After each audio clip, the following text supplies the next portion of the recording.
The human stood on the shattered edge of the moon, staring at three suns rising over a violet horizon. Each sun burned a different color: gold, blue, and crimson. And from their light, three alien sisters descended in shimmering halos of energy. "You are not supposed to be here, human," said the eldest. "No one survives the trial of three." He smiled faintly through his cracked visor. "Then maybe it's time someone did." That was the moment the universe changed. Elaris was not a planet. It was a living intelligence, a world whose oceans sang and whose storms thought. For thousands of years, it had been guided by the Triarch sisters, three beings of perfect unity, yet endless difference. Seraphine, the sister of science, mind like starlight, logic unbreakable, eyes cold as the void. Liara, the sister of emotion, radiant and impulsive, her energy field shimmering in shades of pink and gold. Viel, the sister of will, silent and unyielding, her presence commanding like gravity itself. Together, they formed the Triarch Covenant, rulers of Elaris and keepers of the empathic core, the engine that powered not only their civilization, but their place in the cosmic hierarchy. But the core was dying. Elaris was losing harmony, and the sisters could not agree on how to save it. Each believed the answer lay within her own domain, science, feeling, or strength, and their unity began to fracture. The galaxy trembled. When the Elarian beacon reached Earth, no one understood it.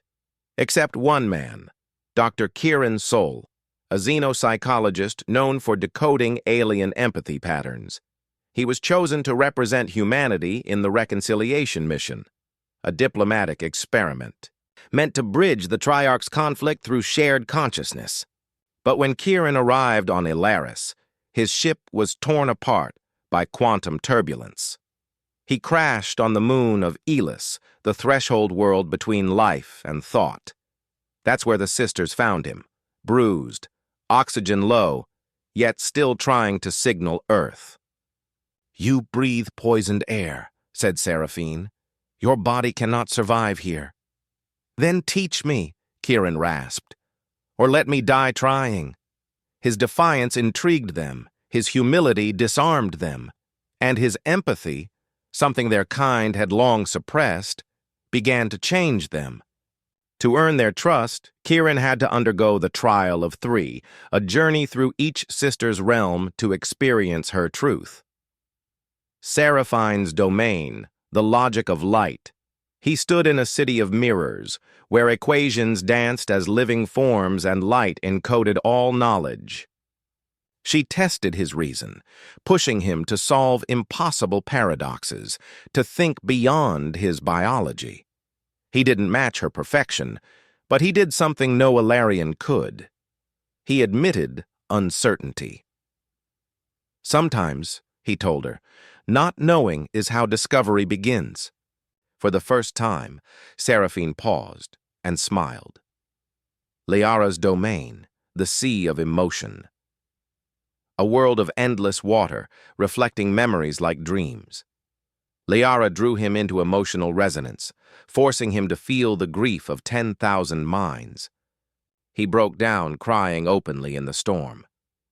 "You feel too much," she whispered. "That's what keeps us human," he said. And in his pain, she rediscovered compassion.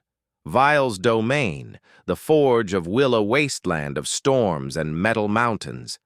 Viel demanded he face his fear, not of death, but of insignificance.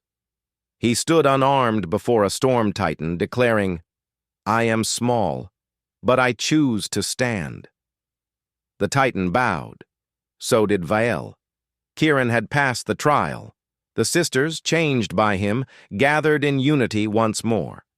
But the core, the heart of Elaris, was unstable. Its energy fields were collapsing inward, threatening to consume the world. "It needs synchronization," said Seraphine. "Emotion, logic, and will must align." "And a catalyst," said Liara softly, looking at Kieran. He realized what they meant. The core could only be stabilized by linking with a non-Elarian consciousness, one capable of bridging all three frequencies. It would burn him from the inside. "You'll die," Viel said. "Maybe," he replied. "But if I do this right, I'll be part of something worth dying for." He entered the chamber. The sisters placed their hands upon his chest, light, warmth, and energy merging. For a moment, all existence was sound. When the light faded, Kieran was gone. In his place, the core pulsed again, alive, balanced, and singing. The sisters felt his presence inside the network, not as a ghost, but as harmony. His human empathy had become part of Elaris itself.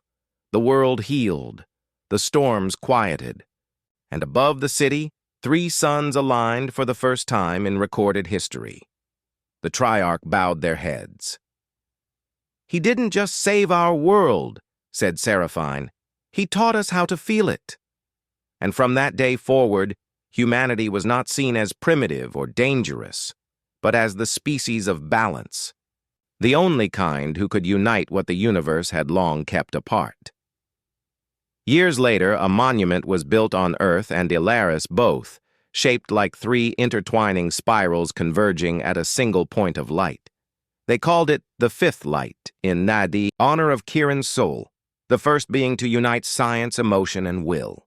And when travelers looked upon it, they didn't see a man who died. They saw the truth he left behind. Understanding is not born from logic or love alone, but from the courage to hold both.